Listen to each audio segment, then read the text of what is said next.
नमस्कार फ्रेंड्स, मैं पूनम गुप्ता स्वागत करती हूँ आपका अपने यूट्यूब चैनल पूनम का गीत संगीत में। बहुत ही प्यारा सा मज़ेदार कारवा गीत है और नाच पर का ये गीत है। कैसा लगेगा कमेंट में जरूर बताइएगा।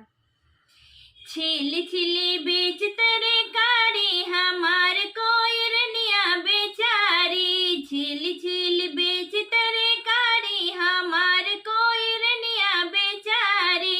वही रे कोयरनिया के लंबे लंबे बलवा, वही रे कोयरनिया के लंबे लंबे बलवा।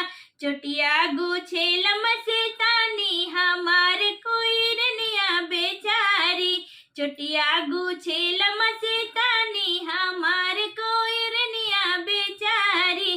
छिली छिली बेच तरकारी हमार कोयरनिया बेचारी, छिली छिली बेच तरकारी हमार कोयरनिया बेचारी।